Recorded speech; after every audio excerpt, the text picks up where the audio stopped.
बुमराह ने 35 रन देते हैं 10 ओवर में, 2 विकेट लेते हैं, इकोनॉमी रेटिंग का 350 का रहता है। आपका क्या कमेंट है जसप्रीत बुमराह साहब को लेकर के? देखिए बिल्कुल है, जसप्रीत बुमराह की जितनी भी तारीफ की जाए उतनी भी कम है, क्योंकि जिस अंदाज में उन्होंने वापसी की थी, एक टाइम था कि इनका भी जो परफॉर्मेंस था उतना ज्यादा खास नहीं था, लेकिन उसके बाद इन्होंने वापसी की चोट के बाद काफी टाइम से टीम से बाहर थे। उसके बाद जब से इन्होंने टीम में वापसी की है, उसके बाद इनका जो परफॉर्मेंस है लगातार इन्होंने इम्प्रूवमेंट किया है। और कहीं ना कहीं जो एनसीए में इन्होंने की जो प्रैक्टिस चली थी, वहां पे उनकी देख रेख में जिस तरह से वहां पे इन्होंने प्रैक्टिस की और उसका इनको भरपूर फायदा मिला है। और वाकई आज के मैच में जिस तरह से उन्होंने जो पहला झटका दिया था ऑस्ट्रेलिया टीम को और जिस अंदाज में वहां पे विराट कोहली ने कैच लिया था, वो कहने कहीं काबिले तारीफ है। तो कहने कहीं यहाँ पे जिस तरह से उन्होंने गेंदबाजी की है जसप्रीत बुमराह ने, वो कहने कहीं बेहतरीन गेंदबाजी। हम सिराज की बात कर ले, सिराज ने भी शानदार गेंदबाजी की। 6.3 ओवर उन्होंने फेंके हैं और इसमें 26 रन देकर उन्होंने 1 विकेट चटका है। और कहीं ना कहीं अगर देखा जाए अनुज, तो भारतीय गेंदबाजों ने काफी ज्यादा प्रभाव छोड़ा है वहां पे ऑस्ट्रेलिया टीम के खिलाफ। तो ये यहाँ पर बात करें अगर हार्दिक पांड्या की, तो हार्दिक पांड्या को बोल रहे हैं रन काफी लीक हुए। नहीं देखिए यहाँ पे देखिए लीक होने के बाद में आपको इस बात का भी मैं पुष्टि कर देना चाहूंगा कि जब पहले ओवर में गेंदबाजी कर रहे थे, कहीं ना कहीं वो चोटिल हुए थे। वहां पे जब स्ट्रेट ड्राइव वहां पे डेविड वार्नर ने वहां पे जो शॉट खेला था, कहीं ना कहीं उस गेंद को पकड़ने के दौरान वहां पे उनको चोट लगी थी। तो कहीं ना कहीं वो चोट थोड़ा गंभीर थी, जिसके बाद वो फिजियो ने उनके हाथ को भी वहां पे चेक किया था कि ये चोट गंभीर तो नहीं। उसके बाद भी वो गेंदबाजी करने उतरे, तो वहां पे कहीं ना कहीं वो जो लाइन लेंथ था जिसके वो वहां पे भटक चुके थे। इस अंदाज में जो लाइन लेंथ पे जो ट्रैक की गेंदबाजी होनी चाहिए थी, वहां से वो थोड़ा भटके थे, तो जिसका नतीजा था कि वो 3 ओवर में 28 रन दिए। कहीं ना कहीं इसके अलावा उन्होंने 1 विकेट भी चटकाया है।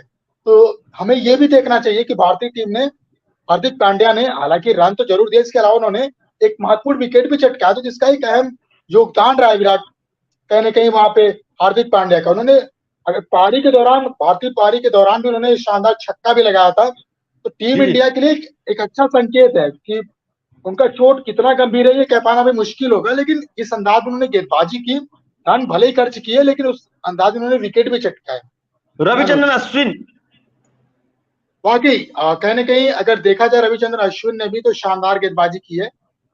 महज 1 विकेट चटकाने में कामयाब हुए, लेकिन जो गेंदबाजी है, जो इकोनॉमी रेट है इनका देखा जाए तो 3.40 का है, जो कि बहुत ही शानदार गेंदबाजी के रूप में जाने जा, यहाँ पे देख सकते हैं आप इनको। कुलदीप यादव तो पिछले कुछ मैचों से देखा जाए तो बहुत ही शानदार गेंदबाजी की। एशिया कप की अगर बात करें, पाकिस्तान के खिलाफ जिस तरह से उन्होंने गेंदबाजी की थी और टीम इंडिया को जिताने में एक अहम भूमिका उन्होंने निभाई थी।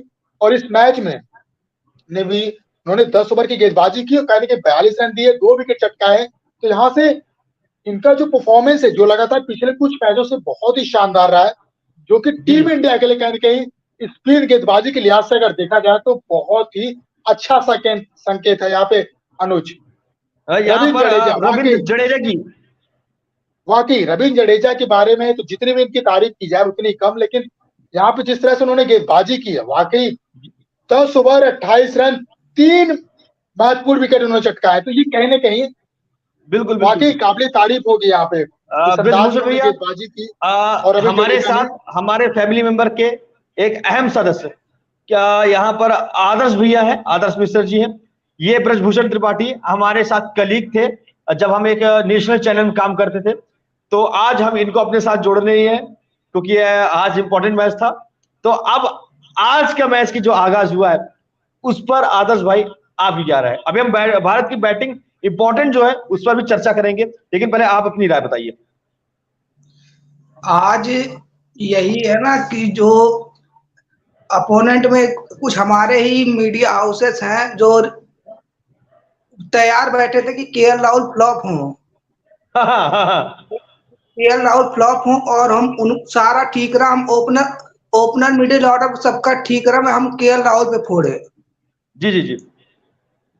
लेकिन केएल राहुल ने वो अपनी कहते हैं ना क्लास दिखा दी कि बंदे एक्सपीरियंस बंदे इसीलिए आपको हर कठिन परिस्थिति में मैच जिताने की काबिलियत रखते हैं।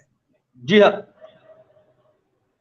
और जब यही नहीं, जब आपकी टीम संकट में होती है तो केएल राहुल ही संकट मोचन का हर मैच वो में परफॉर्मेंस देते हैं। जिस दिन आपके टॉप ऑर्डर 17 पे 3, 21 पे 51 पे 3 ऐसे होता, ऐसे मैचेज आते हैं तो केएल राहुल भी उस मैच में आपको परफॉर्मेंस करके देते हैं। बिल्कुल बिल्कुल। यहाँ पर एक कमेंट आ रहा है, ओपनिंग में शर्मा के लगातार न चलना ये क्या चिंता का विषय नहीं? बिल्कुल भाई, ये चिंता का विषय है, ये चिंता का बहुत बड़ा विषय है। ब्रिज भाई, आपको दीपक भाई का जो कमेंट आया हुआ है, ओपनिंग में रोहित शर्मा का लगातार न चलना, क्या ये चिंता का विषय नहीं है? देखिए, अगर बात करें आज जिस अंदाज में वो आउट हुए थे, एलबीडब्ल्यू जो करार हुआ, जो उनका विकेट गिरा था, एजे रूट ने लिया था विकेट, तो कहीं ना कहीं अगर देखा जाए तो फुल शॉट के लिए जाने जाते हैं रोहित शर्मा, लेकिन इस अंदाज में अगर देखा जाए तो पिछले कुछ मैचेस में ज्यादा अच्छा परफॉर्म नहीं कर पाए हैं। और कहीं ना कहीं बतौर कप्तान इतनी बड़ी जिम्मेदारी जो उनको दी गई है बतौर कप्तान, और अगर हम बात कर ले वहां पे 2019 की अगर वर्ल्ड कप की बात करें तो कहीं ना कहीं वहां पे जिस अंदाज में उन्होंने बल्लेबाजी की थी, 5 शतक आए थे उनके नाम। हालांकि टीम इंडिया वर्ल्ड कप नहीं जीत पाई थी, लेकिन पिछले कुछ मैचेस में कहीं ना कहीं रोहित शर्मा का जो फॉर्म है वो कहीं ना कहीं चिंता का सबब है। तो कहीं ना कहीं टीम इंडिया के लिए ये चिंता का सबब जरूर है। कहीं ना कहीं यहाँ पे रोहित शर्मा को भी अपनी परफॉर्मेंस को लेकर कहीं ना कहीं यहाँ पे जो क्या इशू आ रहे हैं, मतलब कहाँ कौन से शॉट को कैसे खेलना है, फुल शॉट ही वो ज्यादातर खेलते हैं। और जिस तरह से आज वो आउट हुए थे, एलबीडब्ल्यू आउट हुए थे, तो कहीं ना कहीं इस पे उनको काम करना पड़ेगा, क्योंकि वनडे इतिहास में पहली बार वर्ल्ड कप के शुरुआती मैचेस में भारतीय खिलाड़ी 3 इंपॉर्टेंट खिलाड़ी गोल्डन डक में आउट हुए।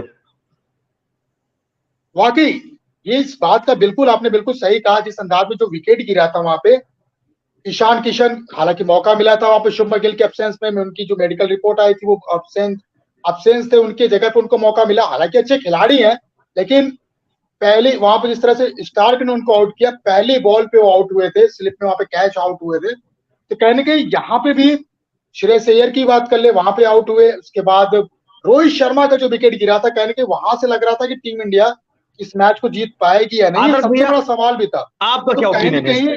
रोहित शर्मा का जो फॉर्म है कहीं ना कहीं चिंता का सबब है। और लगातार एक समस्या और भी है, इस बात का मैं जिक्र करना चाहूंगा कि भारतीय टीम के लिए कहीं ना कहीं इस आदर्श भैया, आपकी क्या ओपिनियन है? क्योंकि 3 इंपॉर्टेंट खिलाड़ी टॉप ऑर्डर गोल्डन डक को जा रहा है, ये कहीं ना कहीं चिंता का सबब है कि नहीं? देखिए, चिंता का सबब, ये तो चिंता का सबब है, बट आप ये देखिए कि आपका ओपनिंग तो चलिए, वो ईशान किशन का गेंद एकदम विकेट टेकर गेंद था। जी हाँ, लेकिन अय्यर का रिस्पॉन्सिबल कब होंगे? ये नंबर 4 पे कहते हैं कि हमें नंबर 4 पे, अय्यर ने आपको हर बार निराश किया। जब एन मौके आते हैं तो अय्यर रन ही नहीं बनाते हैं। मैं सिर्फ रोहित शर्मा की बात नहीं कर रहा, स्टार्टिंग से टॉप ऑर्डर आज के थे रोहित शर्मा, ईशान किशन, श्रेयस अय्यर, इनके ऊपर कहीं ना कहीं मेन इंपॉर्टेंट जिम्मेदारी थी। देखिए, जो रोहित शर्मा ने शॉट खेला वो गैर जिम्मेदाराना शॉट था, क्योंकि आप कम से कम उस एकदम हाई प्रेशर मैच में, क्योंकि आप जानते हैं चेन्नई की टर्निंग पिच स्लो होती है, वहां पे अगर आप यही 230 240 और इस सिचुएशन में मैच होता तो ये मैच फंसा हुआ था, ऑस्ट्रेलिया तो बहुत डोमिनेट होकर के खेलती। जी बिल्कुल, यहां पर अगर मेरे ख्याल से 240 रन के आसपास होता तो इंडिया और ज्यादा प्रेशर में आती।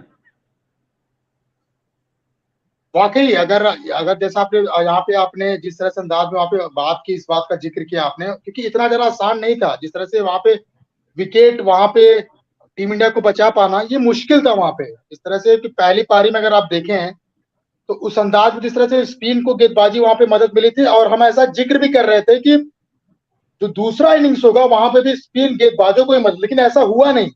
और कहने की पिच की कंडीशन वहां पे थी, वहां पे तेज गेंदबाज जो थे उनको मदद मिली है। जी तो बिल्कुल, जिस तरह से ग्लेन मैक्सवेल ने रोहित शर्मा के साथ सबके बाद, इन तीनों को छोड़ने के बाद the king Kohli, emperor Kohli, आप लोगों को क्या ओपिनियन है इनके बारे में? इसके बाद हम क्लास में भी आएंगे। देखिए, इनके बारे में तो इनकी जितनी भी तारीफ करें उतनी ही कम है। देखिए जिस अंदाज में इस बल्लेबाज ने परफॉर्म किया है वो वाकई मतलब कह सकते हैं कि वर्ल्ड क्लास में अगर जो कोई अभी जो फिलहाल जो कोई बैट्समैन है तो मेरे लिहाज से वो विराट कोहली है।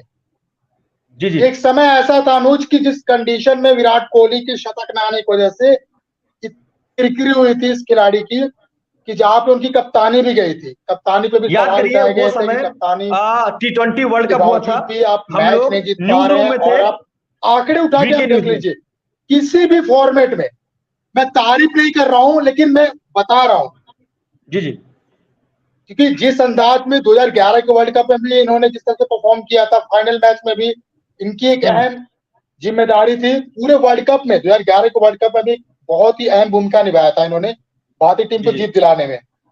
जी एक जी समय युवा खिलाड़ी थी। आज अब किसी भी फॉर्मेट में उठा लें, चाहे वनडे मैच हो, चाहे T20 मैच हो, चाहे टेस्ट मैच हो, चाहे आप जी हाँ आईपीएल की भी बात कर ले, जी आप जी एवरेज देख लीजिए इनका, इनके शतक देख लीजिए, इनके आसपास मतलब जो जितने भी दिग्गज खिलाड़ी हैं, सचिन के बराबरी करने वाले हैं। हालांकि मैं ये नहीं कह रहा कि वो बराबरी कर पाएंगे या नहीं, लेकिन जिस अंदाज वो कर बल्लेबाजी कर रहे हैं वो दिन दूर नहीं होगा कि जब वो बराबरी कर लेंगे, वो उस जी जी मुकाम पे बिल्कुल। भी वो पहुंच यहाँ सकते पर हैं मैं इस अंदाज में। अभी आपसे वो टाइम याद करवाना चाहूंगा, हम लोग ऑफिस में थे रात को जब इंडिया पाकिस्तान का मैच था, T20 वर्ल्ड कप चला 2021 की बात है। उस वक्त जब जी जी विराट कोहली आउट हुए थे 2021 में तब से विराट कोहली का फॉर्म गड़बड़ हुआ था। वाकई वाकई देखिए मैं आपको इस बात का जिक्र करना चाहूंगा, 2019 में जी हाँ बांग्लादेश के खिलाफ शतक आया था उनका टेस्ट मैच में। जी जी उसके बाद से 2019 के बाद से शतक नहीं लगा पाए थे वहां पे। उसके बाद जी जी अफगानिस्तान के खिलाफ जो मैच हुआ, टीम इंडिया बहुत पहले ही बाहर हो चुकी थी। हम्म, पाकिस्तान से हारने के बाद न्यूजीलैंड से सामना था, वहां पे न्यूजीलैंड से हारी। उसके बाद उनका T20 में जो बेस्ट स्कोर था 90 के आसपास का स्कोर था। उसके बाद T20 में उनका कोई शतक नहीं था। उसके बाद अफगानिस्तान के खिलाफ उन्होंने शतक लगाया था। जी उसके जी बाद से अगर आप देखें तो उनका जो फॉर्म था वो कहीं ना कहीं जो पहले था वो उसी सेम रूटीन पे वो अपने ट्रैक पर आ गए थे और अब लगातार जो परफॉर्मेंस था आदर्श भैया वो बरकरार है। आपका क्या इसमें कमेंट है? क्लास जै, क्लास पर कमेंट। जैसा जैसा कि मैं आपको बताऊं कि आपके विराट कोहली का भी कमबैक सेंचुरी तो केएल राहुल की कैप्टनसी में आया था, जी जी क्योंकि उस मैच में रोहित शर्मा ने बेंच पे बैठे हुए थे। उस मैच में केएल राहुल ने कप्तानी की थी। जी हाँ तो कि आप ये देखिए सिचुएशन क्या बन रहा